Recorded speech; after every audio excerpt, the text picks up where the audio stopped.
Hi hello नमस्कार. नवीन व्हिडिओमध्ये स्वागत करते. मी ज्योती सुरसे फॅशन डिझायनर मराठी आपल्या यूट्यूब चॅनलमध्ये. तर ताईंनो म्हणजेच मैत्रिणींनो, तर बऱ्याच ताई म्हटल्या होत्या की ताई मला लांब बाहीची कटिंग जमत नाही आहे किंवा पेपर पॅटर्नवरती पण जमत नाही आहे, अस्तरवरती पण जमत नाही. पण आज आपण पेपर पॅटर्नवरती परफेक्ट कटिंग लांब बाहीचं कशा पद्धतीने करायचं आणि साईजनुसार तुम्हाला कशा पद्धतीने वाढ कमी जास्त करायची ती सुद्धा तुम्हाला मापाचं व्यवस्थित कळेल. मी तुम्हाला सांगते पुढे. व्हिडिओ शेवटपर्यंत बघा. अगदी छोटासा व्हिडिओ आहे पण तुमच्या खूप फायद्याचा आहे. तर चला, इथं मी डबल फोल्ड पेपर घेतलेला आहे. आता पाहू शकता तुम्ही इथं अशा पद्धतीचा डबल फोल्ड पेपर घेतलेला आहे. आता जे पेपरचा कड असते तिथून आपल्याला मोजायला सुरुवात करायची. आता तुम्हाला कोणत्या साईजची बाही हवी आहे, तुम्ही 36 असो किंवा 34 असो. आता मला इथं 34 साईजचं ब्लाऊजला बाहीचं कटिंग पाहिजे होतं. तर इथं मी आता 34 साईजला 10 इंचची पूर्ण लांब बाही आहे. तर मी इथं 10 इंच आणि वर 1 इंच म्हणजे 11 इंचवर टिक केले. ओके, लांबीला मी 11 इंच घेतले. आता रुंदीची घडी घ्यायची आपल्याला. आता इथं 8.5 इंच, 34चा चौथा भाग 8.5 इंच.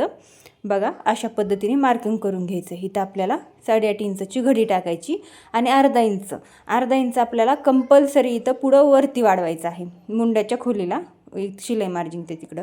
तर बघा, इथं मी वाढवलं अर्धा इंच. तर पूर्ण आपली 9ची घडी झाली. आता इथं मुंडा खोली आपल्याला 3 इंच घ्यायची आहे. बघा, अशा पद्धतीने मी इथं 3 इंच घेतली. त्यानंतर शिलाई मार्जिंग आतमध्ये यायचे 2.5 इंच शिलाई मार्जिंग सोडून द्यायचे. म्हणजे आतमध्ये अशी शिलाई मार्जिंग 2 इंच आणि अर्धा इंच एक्स्ट्रा असं 2.5 इंच वरती यायचे. आणि त्यानंतर शोल्डरच्या तिथं यायचे, तिथून आपण बाही जॉईंट करतो तिथून अर्धा इंच एक मार्किंग करायचे. म्हणजे 2.5 इंचावरती एक आणि अर्धा इंच सोडून 2 इंचावरती एक. आणि अशा पद्धतीने मागच्या आणि पुढच्या मुंड्याचा आकार द्यायचा. आता हे तुम्हाला आकार व्यवस्थित देता येत नसेल तर अगोदर डॉट करा आणि नंतर ते डॉट जुळून घ्या. अशा पद्धतीने बघा, मी हळूच सांगितले. आता मला आकार फास्टमध्ये देता येतो पण मी तुम्हाला व्यवस्थित समजावं म्हणून हळूहळू सांगितले प्रोसेस. आणि जर हे तुम्हाला आकार व्यवस्थित देता येत नसेल तर ह्याच्यावरती एक स्किल पण निघली आहे, म्हणजे पट्टी. ती तुम्हाला खाली मी टॅग करते व्हिडिओच्या, तिथं तुमची जाऊन नक्की घ्या.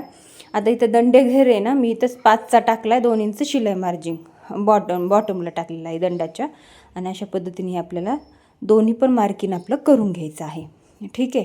तर बघा, आता पाहू शकता तुम्हाला मी परत एकदा जवळून दाखवते. अशा पद्धतीने आपण हे पूर्ण बाहीचं मार्किंग करून घेतलेलं आहे. तर बघा, मी परत एकदा समजून सांगते. आता इथं जिथून आपण मागच्या मुंड्याचा आकार दिला होता तेच आपल्याला कटिंग करून घ्यायचं आहे. आणि हे साईडने आपल्याला कटिंग करून घ्यायचं आहे. ठीक आहे. आता आपल्याला बाकीचा पेपर बाजूला ठेवून द्यायचा आहे.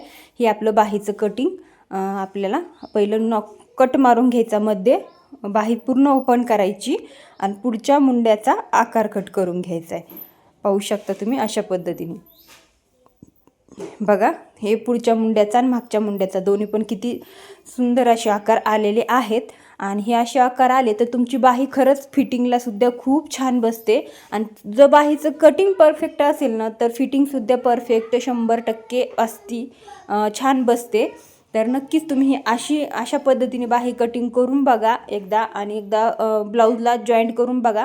नक्कीच तुम्हाला याच्यातून काही ना काहीतरी फायदा मिळेल. जर तुमच्या काही बाहीचं कटिंग चुकत असेल तर तुम्हाला हा व्हिडिओ बघून व्यवस्थित कळेल.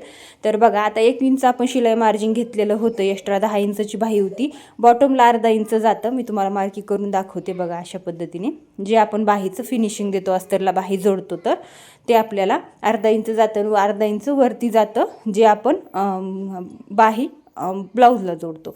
तर बघा, अशा पद्धतीने आपण कटिंग केलेलं आहे. व्हिडिओ तुम्हाला कसा वाटला कमेंट करा, लाईक करा आणि चॅनलवरती नवीन असेल तर सबस्क्राईब करा. भेटू नवीन व्हिडिओ.